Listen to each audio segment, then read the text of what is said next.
Wagwan, everyone. I hope you're doing well and welcome back to Tereak Talks here for the Premier League preview show for game week 18 as the headline fixture is Arsenal travelling away to Anfield in a top of the table clash as we take on Liverpool. And I'm talking about this, you're saying we, from an Arsenal fans perspective, but this is the Premier League preview show where we look at all the fixtures as well, including West Ham United versus Manchester United, Newcastle versus Luton, Wolverhampton Wanderers take on Chelsea on Christmas Eve in the first Christmas Eve game in a while. I don't know the dates to hand, and I'm sure it's probably out there as like public information, but as you can tell, I'm late and I'm rushed as well. I've had a very busy day, as you can imagine at this time of the year. Christmas shopping, stressing about what to get, running last minute, how I tend to do it, deliveries, all of it. And it's not even been as stressful as for some people in my family who did the actual Christmas food shop, and I do not envy them. And they're still out there shopping now. Make sure, hopefully, we get a turkey. For those of you that we are celebrating Christmas, as you can see, I am wearing a Christmas jumper. I hope you do have a fantastic one, and nice, and not as stressful. I'm sure you probably still will be. There's a lot of stress involved at this time of the year, but it's good ones. A lot of anticipation, anxiety, and trying to get things sorted on time. But now, guys, it's the most important time of the year for those. As we spend time with loved ones and even reflecting on loved ones. And it can be a sad time of the year as well for those people who have lost loved ones or who aren't in the best of situations as well. I've been there, certainly have been. But guys, my best advice is to try and enjoy these moments and try and take some, if you have lost loved ones, to reflect on the memories, and those things will never fade. Those memories will last forever. The legacies that the loved ones have left behind as well. And those who are celebrating with family, enjoy it, people, because tomorrow is not promised. And another year around with Christmas time where you get to have a lot of cheer, open presents together, watching the little ones enjoy it, looking forward to Santa coming around and eating some good food. You know how we love food over here on Tereak Talk. So yeah, we'll definitely be having a good time there and being thankful and grateful for those things that we do have. But that's enough to try and lecture you on and Christmas and all those things. You've not come here for that. You've come here to talk football.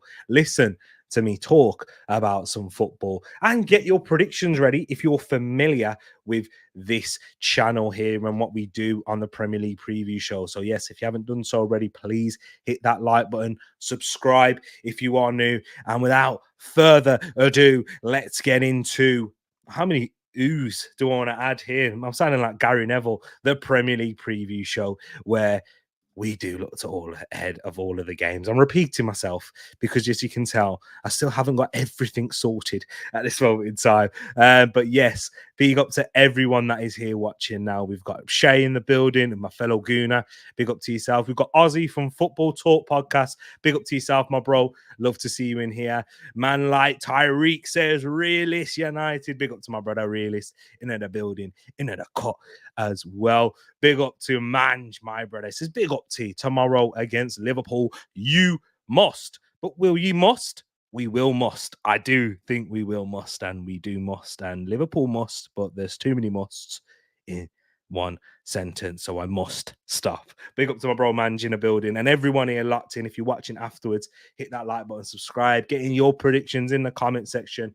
You can get them in a live chat here too. Big up to my brother Moss in the building over at Moss Sports World. Says, what's up, T Talker? T Biscuit, the only one, Tereak, and nice wraps and Christmas sweater or pajamas. It is a Christmas jumper. It is an Arsenal themed one. It says ice instead of JVC for the Iceman, Dennis Burkamp at the back. I only get to wear this probably I got it this year, to be fair. So it's the first time I'm rocking it, donning it this year. So it will be making an appearance every year. Unless my wardrobe makes it shrink, if you know what I'm talking about, guys, because sometimes the wardrobe does do that, doesn't it? Shrinks your clothes.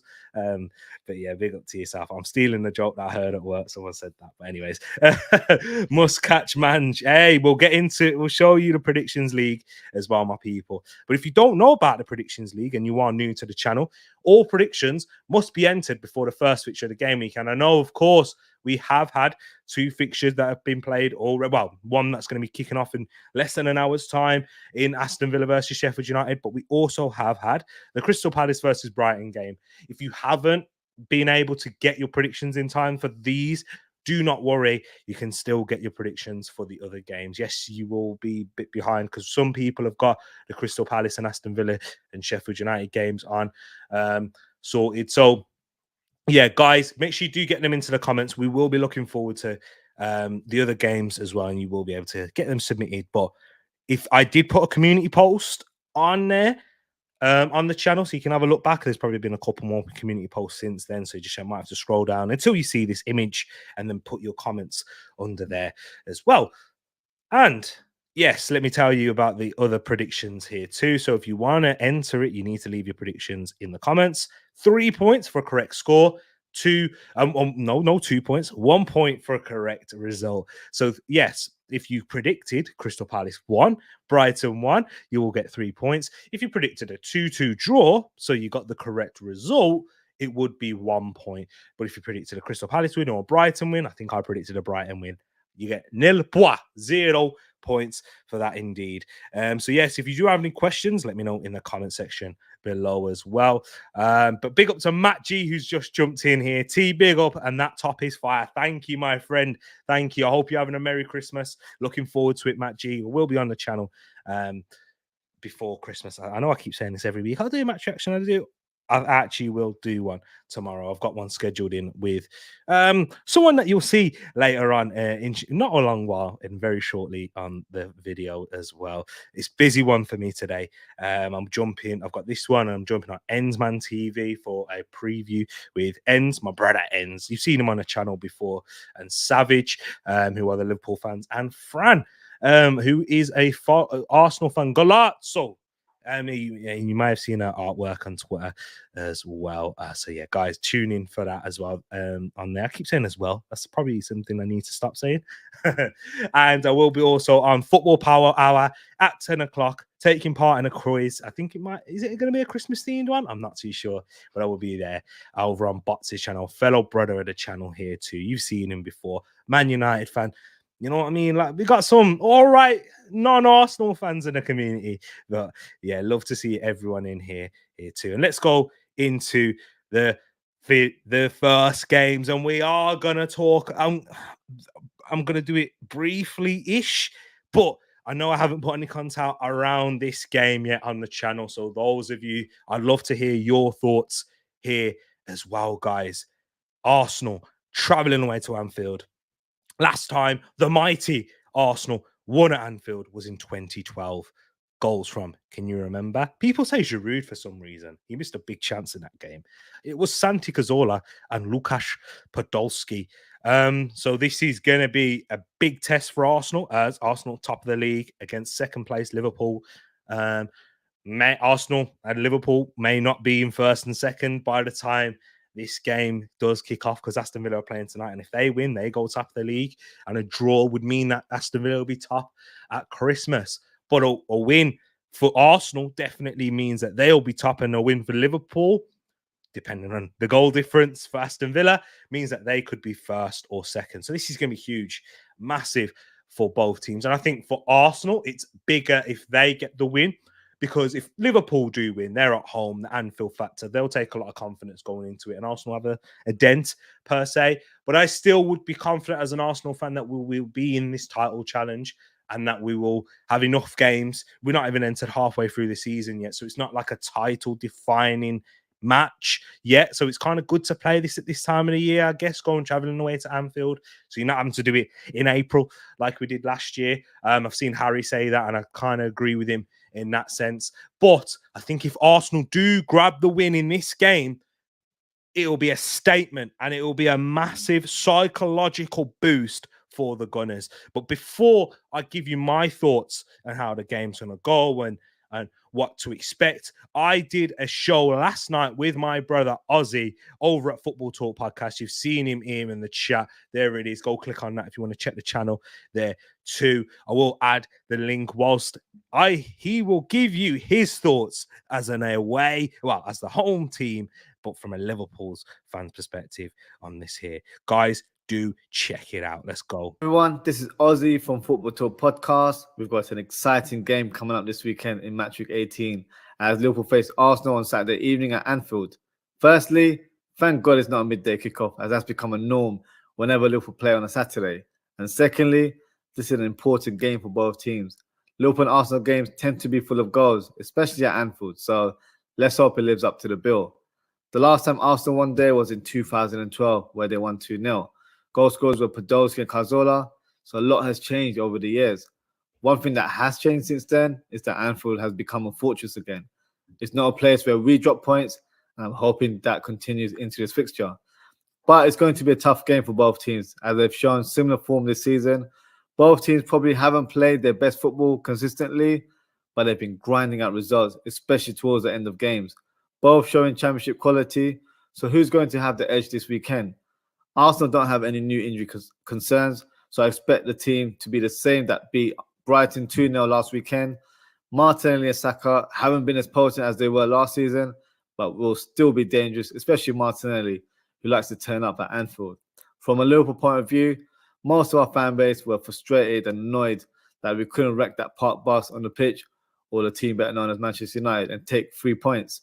But the game against West Ham in the Carabao Cup was one of the most enjoyable games that I've watched this season. So Klopp has a nice headache in terms of team selection. I can see Klopp playing Endo as a CDM with Jones and Szoboszlai in midfield, the front three being Diaz, Gakpo and Salah. But at the same time, it could be a different setup and one that I'm hoping to see. Now, it's not a wild suggestion on my part, but I'd like to see Trent playing as a CDM and have Joe Gomez at right back. When Trent came on as a second half sub against West Ham, we stepped it up a level, and his passing was a joy to watch. Another setup that I would like to see is Núñez continuing to play on the left wing. He did a fantastic job against West Ham, and with Ben White not having the best of seasons, Mr. Chaos can certainly cause havoc and trouble the Arsenal defence with his pressing and tenacity. For my score prediction, I'm going for a 2-1 victory to Liverpool. I think we're going to be aggressive from the first minute and do our damage in the first half. Goal scorers will be Salah and Núñez for Liverpool, and Odegaard will get the consolation goal for Arsenal. That's my quick preview. Drop a comment in the video and let myself and Tereak know what you think. I won't wish Arsenal good luck for obvious reasons, as it's a big, big game. If Liverpool win this, it will be a big statement to the Premier League. But let's hope it's an enjoyable game of the highest quality and not a ball fest like the Liverpool and United game last week. Come on, Liverpool.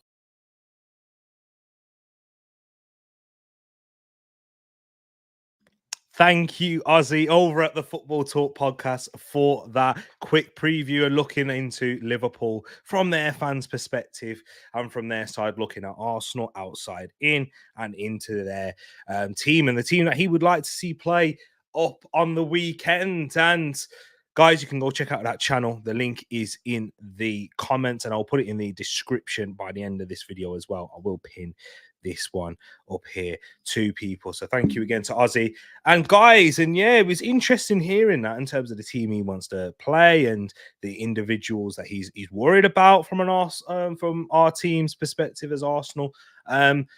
how I think he's looked at this game in a very holistic way. And I agree with a lot of his thoughts onto it. Martinelli not had the best of seasons, but this is a huge game for the Brazilian. We've seen him turn up at Anfield in his very first appearance there. We've seen him cause Trent Alexander-Arnold a lot of problems if he's going to play at right back. We've also seen him to cause Joe Gomez a lot of issues too on that left-hand side, because Jurgen Klopp and the way he sets his team up, he will leave his fullbacks 1v1 isolated with our wingers, whether it's Martinelli or Saka on either side. And Martinelli has had a lot of joy up against Liverpool, home and away, and this is going to be huge for him for this game. And I'm very confident going into it. It's not to disrespect Liverpool at all. It's more to do with how much I rate this Arsenal team and how well balanced that I think we are. Liverpool aren't quite as well balanced, but they excel in places that we don't. And you can certainly say in the attacking third, they excel more. They look more threatening. They create more opportunities than I have done consistently throughout the season. Whereas Arsenal have slowly cooked and slowly got into their best, which we are at now. We saw in our Brighton game. That's probably one of the best performances we've seen under Mikel Arteta. And that's not talking not in a hyperbolic way, but the actual truth in terms of the performance, the chances that we created, and the dominance that we had against a very good side, a well-coached team with under De Zerbi. And Arsenal did have that dominance and asserted themselves in that game and definitely got the victory that was warranted.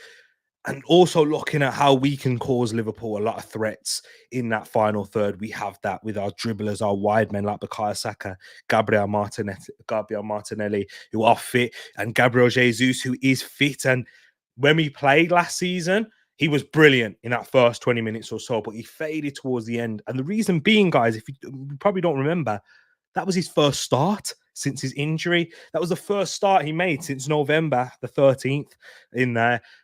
So that was huge for him. And yeah, he was very good. But as you remember, after that first 30 minutes, Liverpool grew into the game. They got the goal just before half time, and they caused us a lot of problems. And we were fortunate in the end to come away with a 2-2 draw, but we also could have nicked it ourselves, a bit similar to how the Man United game was in the end, where Man United could have nicked it against Liverpool last weekend. But yeah, Arsenal could have nicked it with bit better in the final third. And yeah, so it's going to be an interesting game. Two top teams. It's going to be very close. No McAllister for Liverpool. No Jota, especially with Diogo Jota. We know how much of a thorn he is in our side, the amount of goals he scored against us. No Roberto Firmino as well. He scored against us twice last year, and he wasn't even in his best fit firing form for the Reds last year, but he still managed to score 2 goals. He won't be available for this one because he's not at the club. But not for Arsenal. We won't have the likes of Takehiro Tomiyasu, Thomas Partey. Jorginho is still a doubt, according to Mikel Arteta, with a foot injury. And Mohamed El-Neni has trained today, but yeah, he won't be starting. And we hope that he won't be having to come off the bench, but he still might, and he might have to if needs be. And yeah, it wouldn't be a terrible substitution, because if you want to short the midfield, and if he's coming onto the pitch, you'd hope it's to try and help see out a game rather than for an injury to Declan Rice, who is our key player. And I think it's going to be the main factor in why Arsenal are going to win this game. My prediction is Liverpool 1, Arsenal 2. We will deep dive and go into this up on Enz's channel, where you can see Enz in the chat right here. Big up to my bro. We'll be live there at 8 o'clock, so it will be a fairly shorter show here tonight. But so yes, thought we'd spend a little bit of time talking about this, giving my thoughts. I want to hear your thoughts and opinions. TTF in the building too. And this is big up, bro, and big up to the chat, big up to yourself. I think Arsenal are going to nick it 2-1, and if I think Ozzy's team that he put out would be the best team to come up against us, to try and negate their weaknesses and try and exploit our weaknesses as well in certain areas. Our fullbacks haven't been defensively assured. Zinchenko has been defensively better, even though the problem with Zinchenko, he gives the ball away later on in the game, and that's where the opposition tend to get their best opportunities, like against Wolves, for example. But his defensive, like tackling and concentration, has been better since that goal that was conceded when Trent nutmegged him, and it was a wonderful cross to the back post. But yeah, I think that Arsenal are going to be able to get the chances. The main thing is managing this game and taking those chances when they are up, given the opportunity to us. Liverpool definitely do allow chances against them, and it's just about taking them. Liverpool have the quality to create as well, guys. They definitely do. So we'll have to be wary of that and be at our sharpest defensively, midfield, and at that back.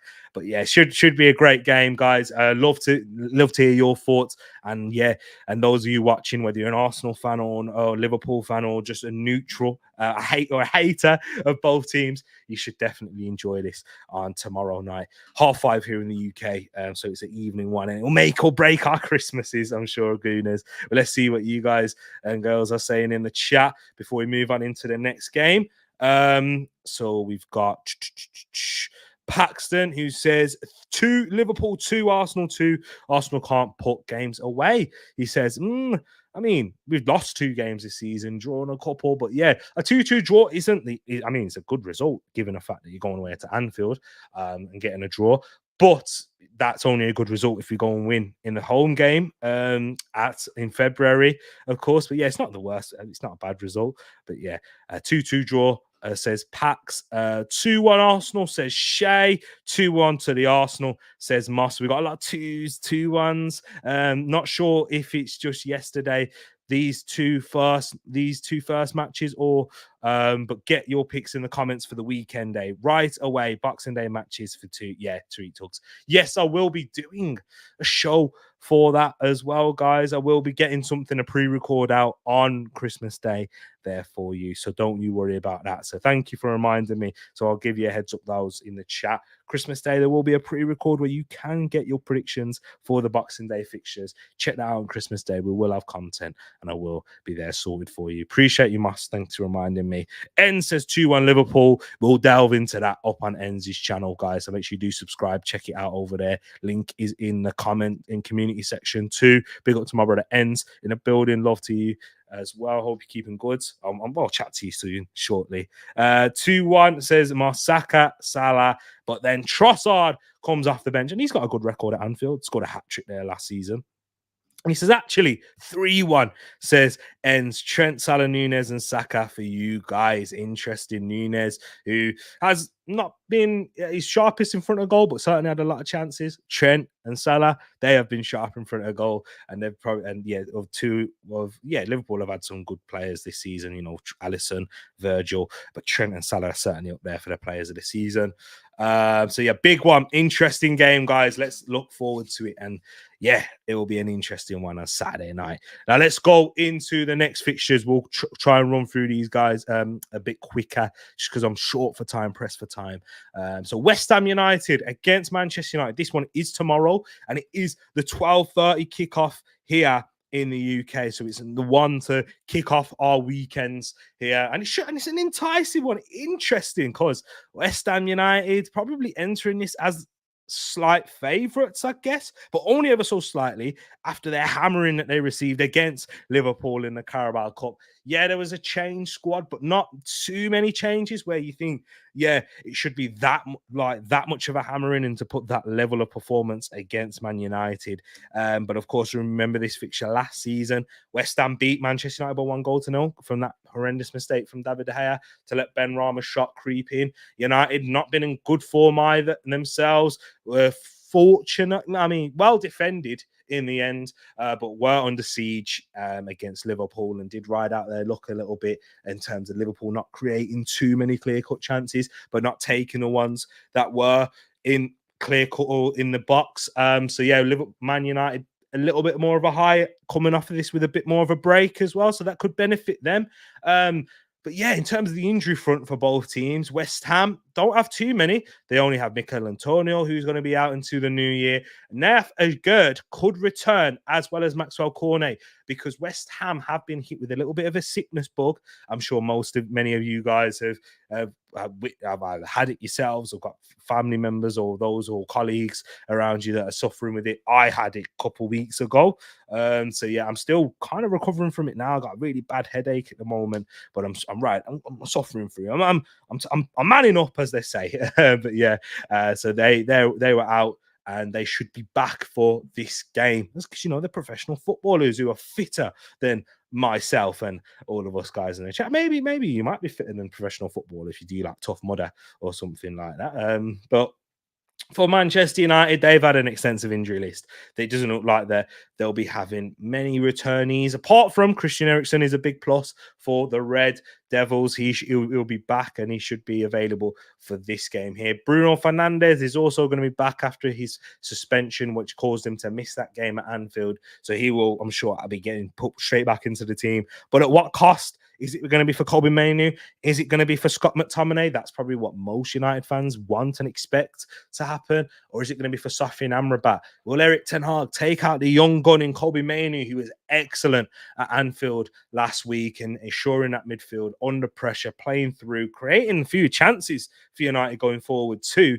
I wouldn't take out Kobe Mainoo. I would take out Scott McTominay and have him as a secondary option off the bench if you are trailing. He gives you that aerial presence and that little bit of prowess in the box. But apart from that, he's not a good technical midfielder when you are trying to keep the ball and trying to relieve yourself from a bit of pressure. So United probably should make that move. But in terms of my prediction for this game, I was on the fence. And guys, I can't look at anything else other than a draw because both teams are not in the greatest of form. West Ham fans aren't too convinced, and they haven't been for a while, even after they won the Conference League with David Moyes. But yeah, they're in a bit of a rut at the moment. I know they won last weekend, so it's not too much, but yeah, they're just not happy with the style of football that they're playing. And the same goes for Manchester United. Even when they was out there winning games, a lot of the fans aren't too happy with the style and how they're winning games. It's not in the most convincing fashion, especially when you look at West Ham's attackers, the players that they got, the talent, Paqueta, Kudus, Bowen. That's a front three that it's better than Man United's currently. Rasmus Højlund. And yeah, whenever I say that name or think of him or see that face, I just think of waiting on a miracle to come. If you haven't seen it yet, it's the memes going around and that Shawn Mills. It is funny. But West Ham take on United, and I'm gone for a draw. Fence, I've got splinters on my butt. So yeah, I do apologize. I can't think of a winner. Let's see what you are saying in the chat. Shay's gone for a 3-1 Manchester United win. Big up to my bro Rich in the building here too. Love to see you, my bro. And yeah, go subscribe over at Eagle Eye Football. Crystal Palace fans not too happy with what the manager's doing there and the potential new manager. But go check them out there. Love to my Eagle Eye family there too. And yeah, we haven't got any more predictions, but guys, that's okay. You can submit them in the comments down below. Moss says, when's Casemiro back? He's still not back, and he's not going to be back until the new year, what it's saying here. So yeah, not until the new year. He's not returned back to training yet. So yeah, he won't be back. And if he does come back, does he come straight into this team? Probably for Amrabat, you'd say, Casemiro or Mainoo midfield. If Casemiro returns to sort of the level that he was at last season, could help a lot of their problems. I don't think it solves the midfield issue because I think it's more systematic, to be quite honest with you, Moss. I think it's a systemic issue with how he wants to build this team, Erik ten Hag. So yeah, a lot of injuries for United there. I think Amrabat and Mainoo a better combo. So yep, me and Moss on the same wavelength there. 3-0 Man City now in the final. They're about to become world champions. You did a services. I almost went hammers. Yeah, sameys. Yeah, trust me, bro. We did nearly go for the same one. I wanted to go hammers, but I'm not feeling too confident with them at the moment. Man United don't draw too many games, so I've just gone for them to have 2 draws in a row. If there is a winner, I'm going for West Ham.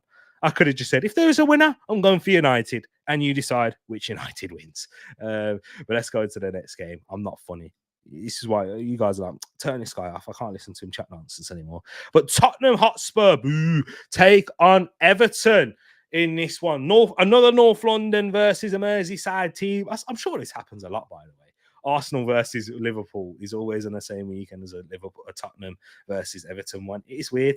But yeah, Tottenham do take on Everton here in a fixture that, Tottenham been in good form recently, beat Newcastle, beat Nottingham Forest last Friday.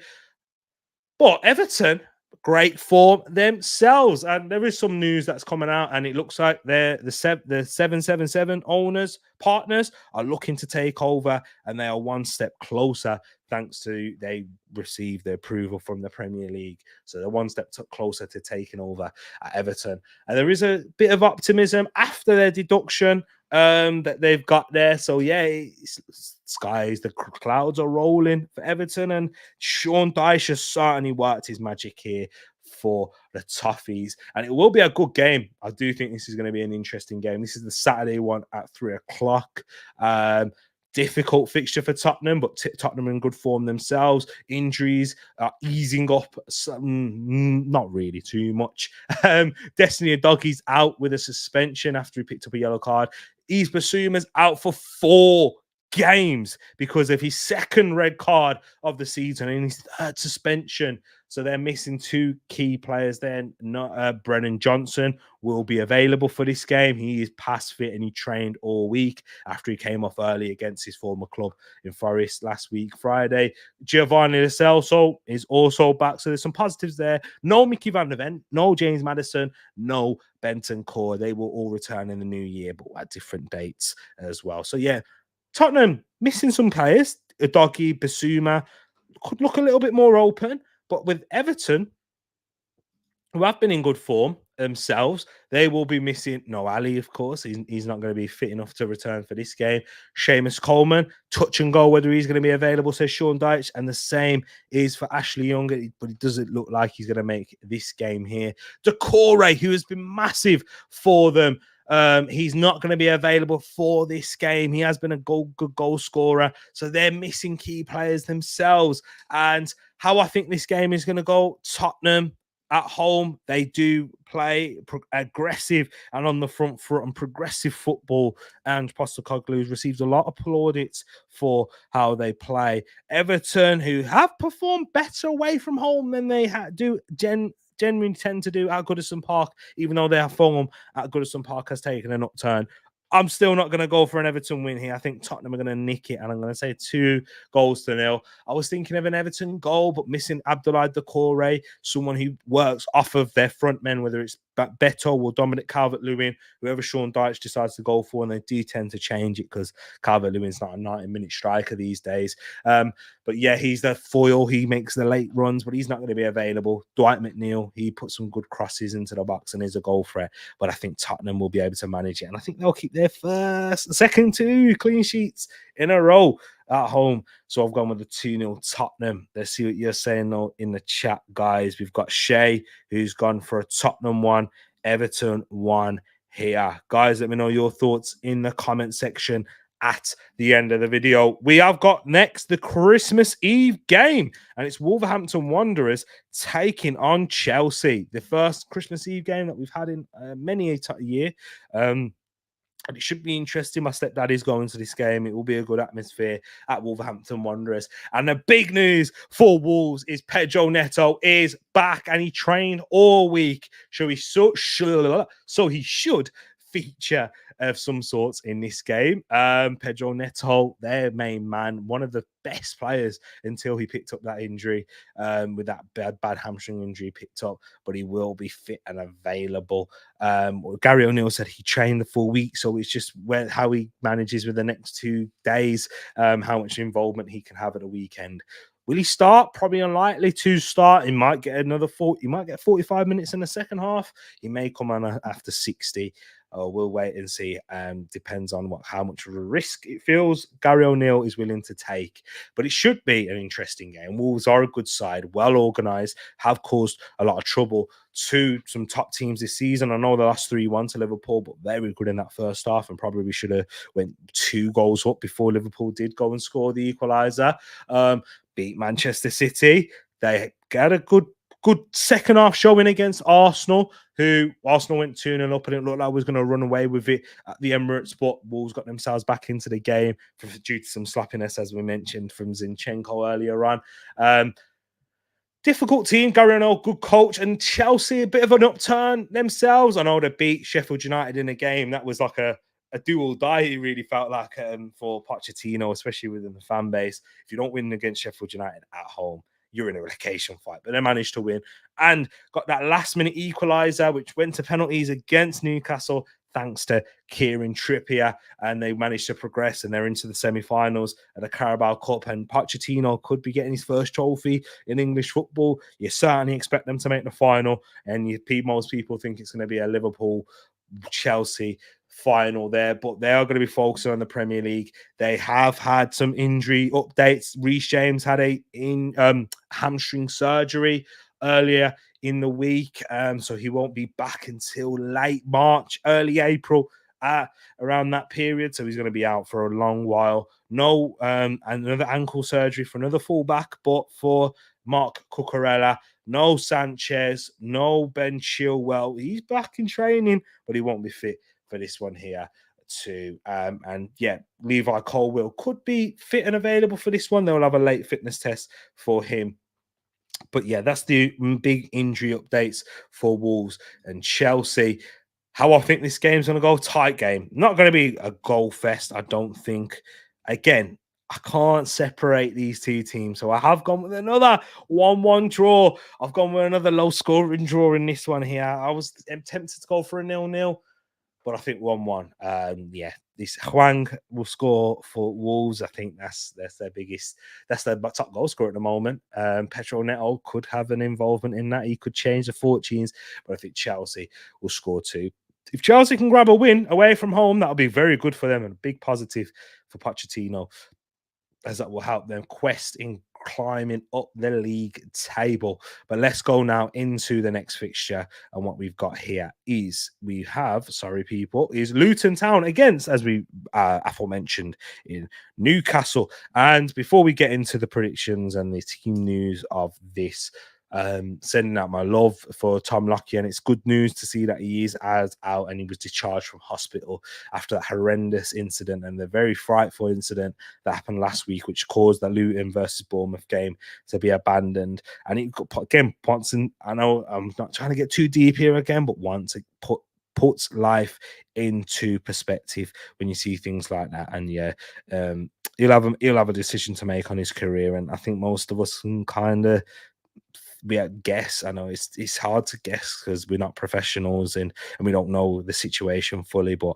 what will happen for his career. But yeah, Newcastle United, who have been in poor form away from home in the Premier League, lost to Everton, lost to Tottenham, won against Fulham last week against the 10 men after Raul Jimenez did that crazy challenge, but Anthony Gordon was good. But yeah, it's hard to kind of, again, gauge what you're going to get with Newcastle. Jekyll and Hyde, given their form away from home and their form at home, is completely different. And they have been poor away from home. In terms of Luton, team news, Marvelous Nakamba is suspended after picking up his 5th yellow card. He's a big loss for the Hatters. However, forward Corley Woodrow returned to training last week after a calf injury and is available for selection. For Newcastle, Alexander Isak, who is managing an ongoing groin issue, is 50-50 whether he's going to be able to play. They are very short in their squad at the moment with a lot of injuries. Fabian Schär and Joe Linton are hoping to feature, whilst Emil Kraft and Anthony Gordon will also be assessed. So 5 doubts. And it was an already thin squad for Newcastle United, but this is going to be a big test as Luton have posed a difficult test to the likes of Liverpool, Arsenal, and Man City at the Kenilworth Stadium. And it should be an interesting affair.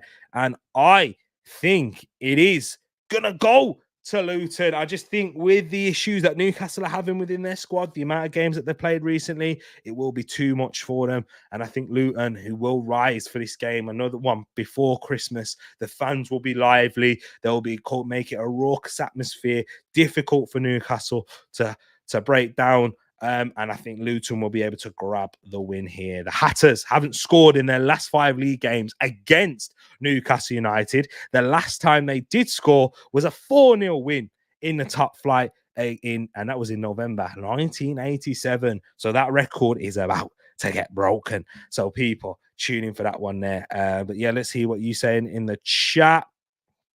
Shea went for a 4-1 in that Chelsea game. Chelsea need to lose again, says Realist. I'm with you there, 100%, my brother.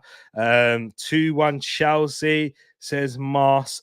3-1 Newcastle, says Shea. 2-1 Newcastle, says Moss. Right there. And I went Spurs 1, Everton 1. Richie versus DCL. Yeah. Richarlison returning against his former team. And if he scores, he's on a good goal-scoring run at the moment, isn't he? So credit to Richarlison there. And 1-0 Newcastle, says Shay. Let's go now into the next game. And that is, as we mentioned, Bournemouth, their game was abandoned against Luton. But they are taking on Nuno Espirito Santos, Nottingham Forest. Again, I disagree with the sacking of Steve Cooper. I know Nottingham Forest fans feel different and they felt like it was time to go, a lot of them on social media.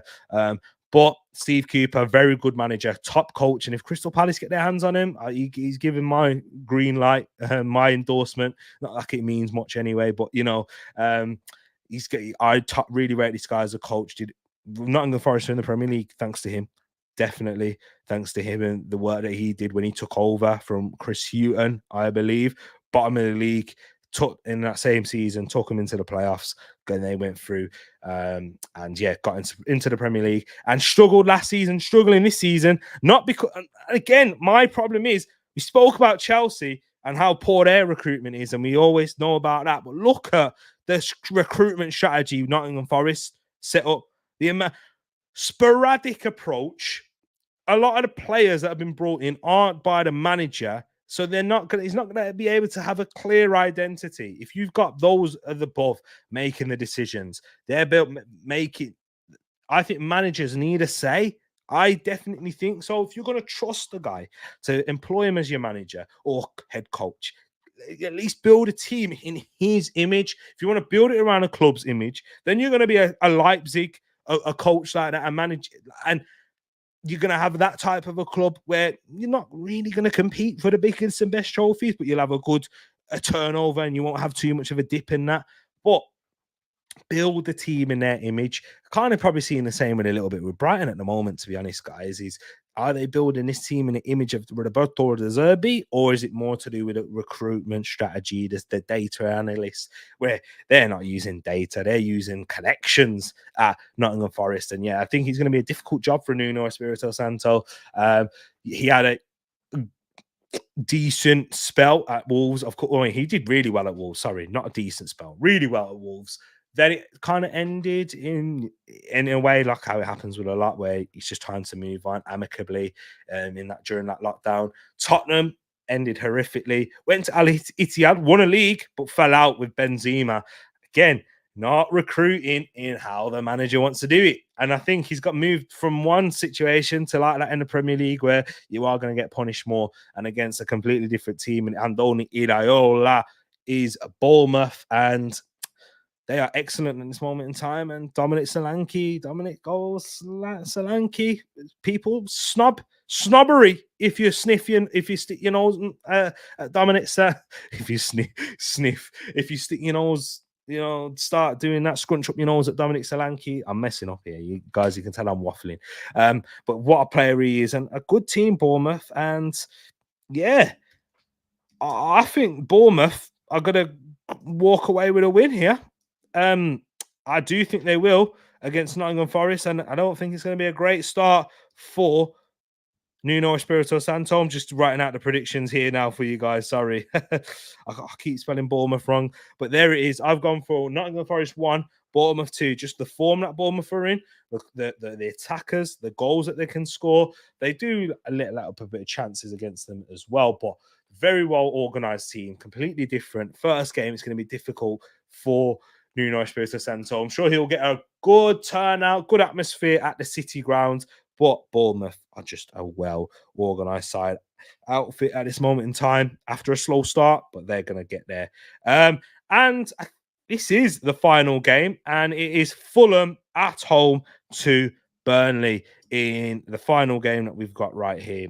And for me, Fulham, who again, a bit Jekyll and Hyde in themselves in terms you never really know what to expect from them. But they had a rousing win in their home game against West Ham, against an illness-stricken West Ham United, but then went away from home after going down to 10 men and lost 3-0. Kind of be like a box of chocolates at Christmas time, Fulham. And Burnley, who had a good victory against Sheffield United, a convincing 5-0 victory, but haven't been able to win since then. And I think it's just going to be too difficult for them. And I've gone for a Fulham 3-1 win. And yeah, that is the final prediction for this week, guys. And yeah, get your predictions in the comment section down below. Sorry, I'm rushing it a little bit again here, guys. It's because, yeah, I've got a stream to do in 10 minutes. I've got to take some paracetamol because my head's killing me even more, as you can probably tell. But Mange is, this is what we're looking at the moment, the predictions league table. Mange sitting pretty at the top. This is an updated one about to bring to you in 3, 2, 1. Mange is still there, sitting pretty at the top, and there has been a change. There has been a change towards the top. I have moved from third into second after a good week, but still Pax is close behind me. He's on my tail. And there's been also a change in the top 4 positions as Moss has just taken over Mr. 200 after a fantastic week for the Canadian. Big up to yourself, Moss, a proud Canadian in himself as well. So yeah, Moss is climbing up that league table. It is tight at the top. 8 points between me and Mange, 3 points between me and Pax, and 2 points between Moss and Pax. So even at the top, there's between Mange and Moss, there's 13 points that separate them. And Mr. 200, who didn't have a great week, Mr. 200. Yeah, he had a fantastic start to the month after a very good last month. But yeah, last weekend it wasn't the greatest, man. But yeah, I'll show you the predictor of the month league table. And Moss, you are sitting pretty in first. We still got this weekend's fixtures. This game week, and we got the game week 19, and then you will be the winner. If you can maintain yourself at the top, then we'll have the winner for the predictor in a month. But at the moment, Moss is there, 2 points ahead of Mange and Mr. 200 with 27 points, and Shay only 3 points behind Moss. 4 correct results for Moss and Shay this month. Big up to yourselves right there. So yeah, you guys are going not too far, and it's tight there, tight at the top. And let me tell you some others that aren't in the top 3. So we've got Paxton, who's with 21, and he's got 1 correct result. We've got King with 16, Jacob with 7 there too. So yeah, big up to those who are taking part in the predictor in a month. Guys, you know what you need to do. If you want to be involved in the predictor in a month and predictions league, get your predictions into the comment section. I am going to love and leave you now, but big up to everyone that's here locked in right now. Moss, I want to give you a big shout out. Shay, big shout out to you. Mr. 200, who's in here, who's going to be catching up tomorrow. Good evening to yourself. I'm sure I understand it's been busy. It's been a busy one for me too, but big up to yourself. We've got Niall in here. Long time no see, my brother. He says, big up to my guy. Merry Christmas when it comes to Imagine Villa going with and top Super Unai Emery. The way Arsenal treated him was a disgrace. I don't think the way Arsenal treated him was a disgrace per se, but yeah, we didn't recruit. We wasn't a well-structured club at the time. We had a lot of a mess with Raul Sanyehi, but yeah, we left, and I think it was right for both parties. He's gone on, succeeded, and we've got Mikel Arteta. We've got Super Mikel Arteta. He knows exactly what we need. Big up to yourself now. Big up to everyone else who is locked in here too. Rich in the building. Ozzy, Ends, who have been here. Pax in here too. Love to you all, my people. We'll be wrapping this up now, and love to you all. Make sure you get your predictions in the comment section. We are out back for the reaction tomorrow. Win or lose, we'll be here. I've said that. I keep saying that every week, but I will be here. Love to you all, people. We are out. Peace.